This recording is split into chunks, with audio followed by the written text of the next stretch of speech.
For years, people have debated whether Deion Sanders would ever leave college football for the NFL. Most assumed it was just noise, fans talking, media speculation, nothing serious. But that changed the moment Adam Pacman Jones opened his mouth. Because this wasn't some random hot take, this was someone who knows Deion personally, someone who's been around him off camera, away from the headlines, hearing how he really thinks. And when Pacman spoke, he didn't hedge. He didn't dance around the question. He made it sound like the decision was already made, just not publicly. According to him, Deion coaching in the NFL isn't impossible. It's conditional, extremely conditional, and that's where things start to get uncomfortable. Because the condition he hinted at had nothing to do with money, prestige, or even winning. It had everything to do with family, more specifically one team, one situation, and one line Deion reportedly refuses to cross. That detail alone sent social media into a spiral. Fans immediately started connecting dots that had been sitting in plain sight for years. Old interviews suddenly felt different, past comments took on new meaning, and what once sounded like loyalty to college football now looked more like patience. What made it even more explosive was the timing. Deion is coming off a season that didn't match the hype. Critics are louder, expectations are heavier, and the pressure to prove it again hasn't gone away. So when someone close to him casually suggests that the NFL door is only half open, and only for the right reason, people start asking questions nobody wanted to ask before. Is Deion really done with college football once his mission is complete? Or has he always known exactly how, when, and where he'd make his move? Because if Pacman is right, then this isn't about chasing the NFL. It's about control. It's about legacy. And it's about making sure history is written on his terms. And that's where this story actually begins. When Adam Pacman Jones speaks on Deion Sanders, people listen, and not just because he played 12 seasons in the NFL. Pacman isn't commenting from the outside looking in. He's someone who's been around Deion in real life, not just in front of cameras. Their relationship goes beyond football talk and media appearances, which is exactly why his words hit differently this time. This wasn't a loud rant or a viral soundbite meant to grab attention. It was calm, casual, almost too casual. Pacman spoke like he was stating something obvious, not breaking news, and that's what made it unsettling for a lot of fans. He didn't say Deion might coach in the NFL someday. He framed it like the path was already mapped out, just extremely narrow. What really caught attention was how confident he sounded about Deion's mindset. No hesitation, no guessing, just a clear sense of how Deion thinks, what lines he won't cross, and what would actually motivate him to leave college football behind. When someone speaks with that level of certainty, people naturally start wondering where that confidence comes from. Pacman has defended Deion publicly before and stood close to the Sanders family during moments most fans never see. That history matters. It adds weight to his words without him needing to exaggerate anything. He didn't try to sell the idea, he didn't hype it up, he just said it and moved on like it was already understood. And that's why the clip spread so fast. Fans weren't reacting to the headline, they were reacting to the tone, the delivery, the feeling that this wasn't speculation pulled from thin air but insight shared a little too freely. Suddenly, old conversations about Deion Sanders and the NFL didn't feel hypothetical anymore, they felt delayed. It also reopened a bigger conversation about trust.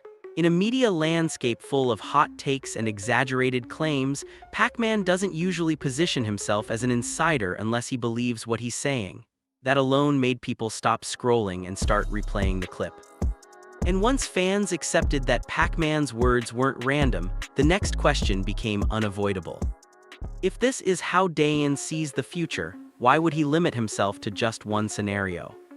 Because the answer to that question points directly to the part of the story most people weren't ready to confront, and what Pacman hinted at next made the entire situation even more complicated. The moment Adam Pacman Jones narrowed the conversation down to one team, everything changed. Up until that point, the idea of Deion Sanders coaching in the NFL had always lived in vague territory. Any team, any opening, any situation. But Pacman didn't frame it that way at all. He made it sound precise, almost non-negotiable. According to him, if Deion were ever to make the jump, it wouldn't be random. It wouldn't be about legacy alone, and it definitely wouldn't be about just proving he could do it at the highest level. Pacman suggested there was a clear boundary Deion wouldn't cross, coaching against his own son. That single detail flipped the narrative. Because once you accept that idea, the list of possible teams shrinks instantly. And suddenly, one organization stands out more than any other, the Cleveland Browns. Not because of their market size or history, but because of the quarterback situation tied directly to Shedeur Sanders.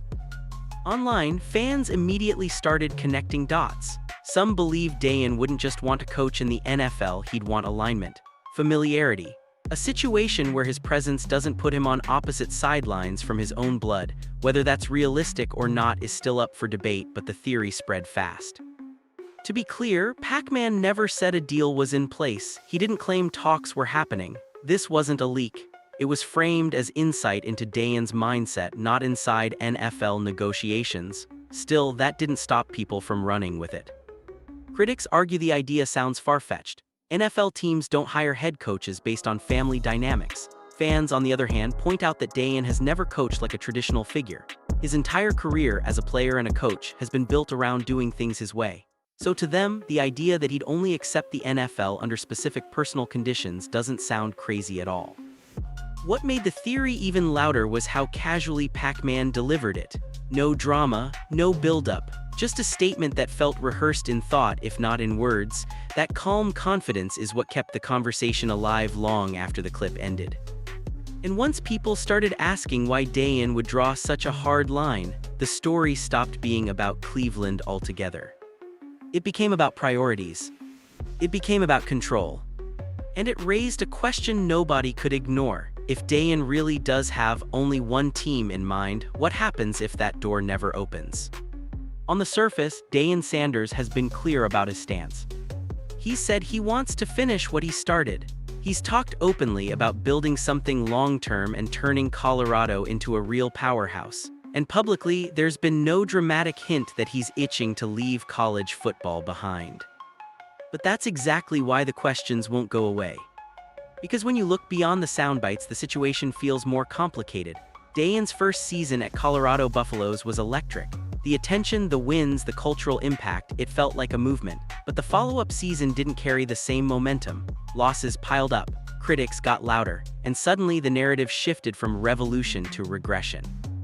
That doesn't mean Deion failed, far from it, but it did change the pressure. Expectations weren't reset, they were raised, and with that came non-stop scrutiny. Every roster decision, every quote, every loss.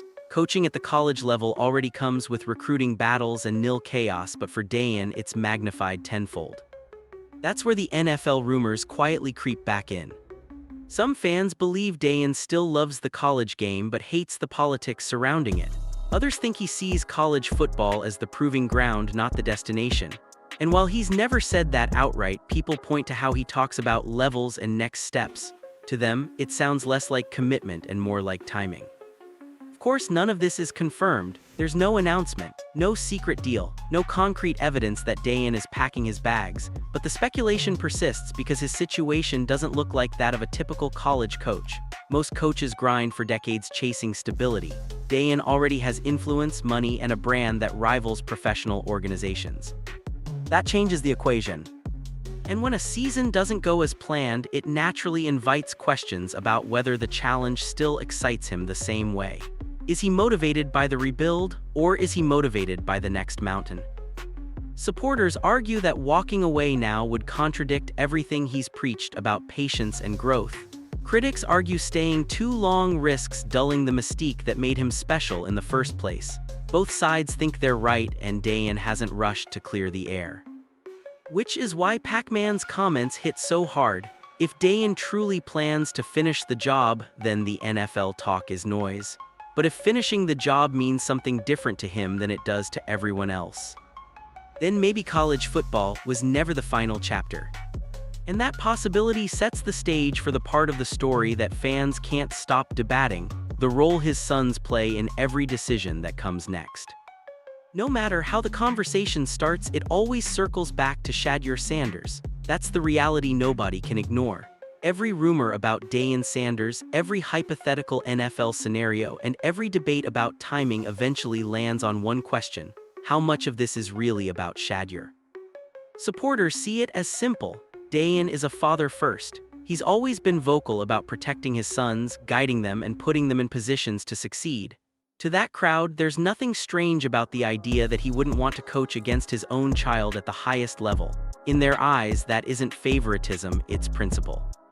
But critics see it differently. They argue that Shedeur has reached a point where his career needs to stand on its own. That constantly tying Deion's future to his son's situation risks overshadowing what Shedeur is trying to prove. And those critics are loud. Online, you'll see people claim that Shedeur needs separation, not protection, if he wants to be taken seriously at the next level. That tension is what keeps the speculation alive. Shedeur has shown flashes of real ability, but he's also faced setbacks, injuries, and stretches where everything around him felt unstable. Some fans believe that instability is exactly why Deion stays close, not just as a coach, but as a safety net. Others believe that net might eventually become a ceiling. What complicates things further is that Deion has never coached quietly. His presence reshapes entire programs. Media follows him, cameras follow him, and when your father is one of the most recognizable figures in football history, it's impossible to separate your performance from his shadow. That's why some people believe the NFL talk isn't about Deion chasing a new challenge. They think it's about timing Shedeur's moment. The right roster, the right situation, the right level of control. Whether that's true or not, it's a narrative that refuses to die. To be clear, there's no proof that Deion is planning his next move around Shedeur's career. No document, no confirmation, just patterns people think they see. But in sports, perception matters almost as much as reality, and this perception has stuck. Fans are split right down the middle. One side says Deion is doing what any father with power would do, using it wisely. The other says stepping back might be the best thing he could ever do for his son. And until something definitively changes, Shedeur remains at the center of every rumor, every theory, and every future projection, whether he asked for it or not. Because when your last name is Sanders, nothing happens in isolation. At the heart of all these rumors isn't just football, it's power. More specifically, control, and that's where the conversation around Deion Sanders takes a very different turn than most coaching debates. Deion has never followed the traditional path. As a player, he broke every unwritten rule about how stars were supposed to act. As a coach, he's done the same thing. From recruiting to media access, he runs his programs like a brand, not just a team. That approach works in college, where head coaches often hold near total authority, but the NFL is a different animal entirely. In the league, control is fragmented. Front offices draft players, owners have final say, coaches answer to layers of management. And for someone like Deion, who's used to being the final voice in the room, that shift matters. This is why some fans believe the NFL talk has never been about chasing a Lombardi trophy. They think it's about finding a situation where Deion wouldn't have to compromise who he is. A place where his influence wouldn't be trimmed down to fit an existing system. To them, the idea that he'd only consider one specific scenario makes perfect sense. Legacy plays into this just as much. Deion doesn't need validation. He's already in the Hall of Fame. His name is secure in football history. Anything he does now is about shaping how that legacy ends, not how it begins. Walking into the wrong NFL job with limited control and unrealistic expectations could tarnish the image he's spent decades building. That's where supporters of the only one team theory double down. They argue Deion wouldn't step into the league unless the conditions were unusually favorable, not just talent-wise but structurally, control over staff, influence over culture, a voice that carries real weight. Without that, why risk it? Critics push back hard on this idea. They say no NFL organization would bend that far for any coach, regardless of fame. They argue that if Deion truly wants to test himself, he should do it within the league's rules, not his own. Anything else, they claim, looks less like ambition and more like avoidance. But Deion has never been interested in proving himself on someone else's terms. That's what makes this debate so divisive. One side sees calculated patience, the other sees hesitation masked as principle. Both sides agree on one thing: if Deion ever makes the jump, it won't look like a normal hire. And that reality leads to an uncomfortable possibility. Maybe the reason this move hasn't happened yet isn't timing at all. Maybe it's because true control is the one thing the NFL has never been willing to give. And if that never changes, then Deion's legacy might stay exactly where it is, powerful, polarizing, and unfinished. For all the talk, theories, and viral clips, there's a very real reason this move might never materialize, and it has little to do with football IQ or opportunity. The biggest obstacle standing between Deion Sanders and the NFL is the league itself. The NFL is built on structure, hierarchy, and long-standing power dynamics. Owners hire general managers. General managers shape rosters. Coaches are expected to execute, adapt, and fall in line. That system works for most, but Deion has never operated comfortably inside systems he didn't help design. In college, he's able to shape culture, messaging, recruiting, and public narrative all at once. In the NFL, that level of autonomy is rare, almost non-existent. Another issue is perception. Deion is one of the most polarizing figures in football. While fans love the confidence and flash, NFL front offices tend to be conservative. They prioritize predictability, quiet leadership, and minimal distractions. Fair or not, Deion's presence guarantees attention. Cameras follow him, headlines follow him, and not every ownership group wants that spotlight, especially if results don't come immediately. There's also the timeline problem. NFL coaching hires are often reactive, not patient. A coach usually gets 2 or 3 seasons to prove himself before pressure mounts. Deion's entire brand is built on momentum. A slow rebuild, losing seasons, or internal resistance could stall that momentum fast, and that's a risk he may not be willing to take. Then there's the reality of personnel control. Even teams that might intrigue Deion, like the Cleveland Browns, still answer to ownership priorities. Draft picks, contracts, and long-term vision aren't solely in a coach's hands. For someone who values alignment and influence, that limitation could be a deal-breaker. And finally, there's comfort. Deion doesn't need the NFL. He has security, visibility, and leverage where he is. College football allows him to shape young players, control messaging, and protect his legacy without stepping into an environment that could diminish it. That's why some insiders believe the NFL talk exists more in theory than in practice. It's not that Deion couldn't coach at that level, it's that the league might not bend enough to make it worth his while. So while fans continue to speculate and clips continue to circulate, the most realistic outcome may be the simplest one. The conditions Deion would require may never fully exist. And if that's the case, the NFL won't be the one that passed on Deion Sanders. It'll be the league he chose not to enter, because the price of admission was control he was never willing to give up. If there's one scenario that keeps fans hooked, it's not Deion jumping to the NFL tomorrow, it's the idea that everything lines up later, not rushed, not forced, just perfectly timed. That's where the reunion theory really takes shape. In this version of events, Deion Sanders stays put for now. He finishes what he started. He rebuilds momentum. He proves that the down year wasn't the end of the story, but a necessary chapter. Meanwhile, Shedeur Sanders continues carving out his own identity, away from constant comparisons, away from the narrative that everything is being orchestrated for him. Supporters of this idea believe separation is strategic, not emotional. They argue Deion understands optics better than anyone. He knows the criticism. He hears the accusations of favoritism and control. And by stepping back at the right moment, he allows his son to stand on his own merit before any potential reunion even becomes a conversation. That's what makes the later part so powerful. If Shedeur earns his spot the hard way, through adversity, development, and growth, then a reunion down the line feels earned, not handed. It turns from controversy into storyline, from criticism into legacy. Fans imagine a scenario where father and son reconnect professionally only after both have proven they belong exactly where they are. But there's also risk in waiting.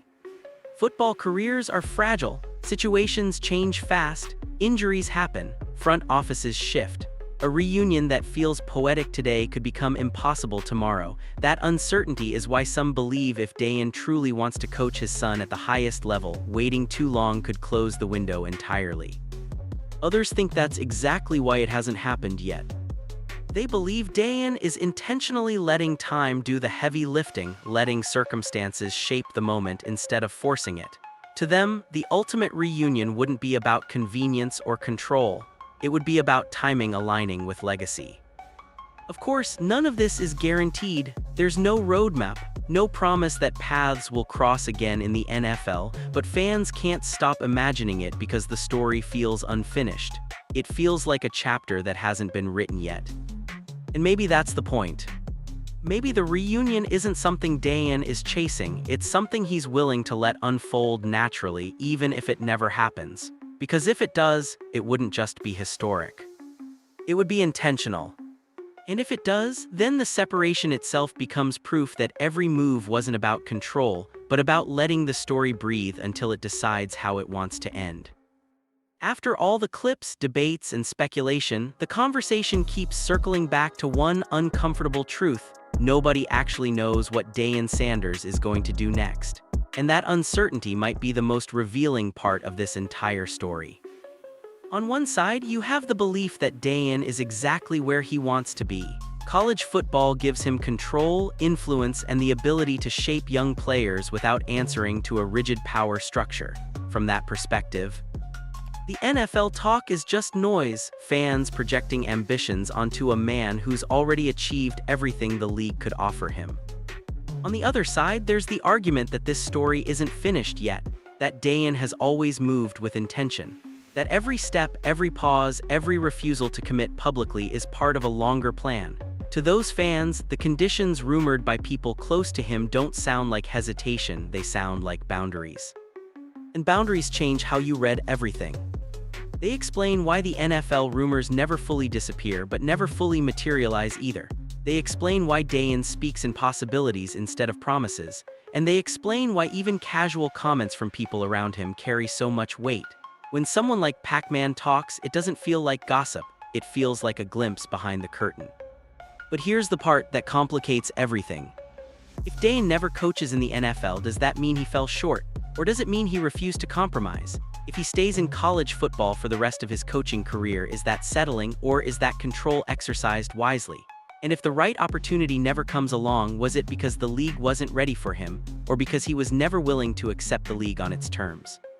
Those questions don't have clean answers, and maybe they're not supposed to. What's clear is that Deion doesn't move like most coaches. He never has. His career has always been defined by choice, choosing visibility, choosing leverage, choosing when to engage and when to walk away. That's why this debate won't die. It's not about wins and losses, it's about agency. So whether the NFL chapter ever gets written or not, one thing is already certain: Deion Sanders won't be remembered for chasing approval.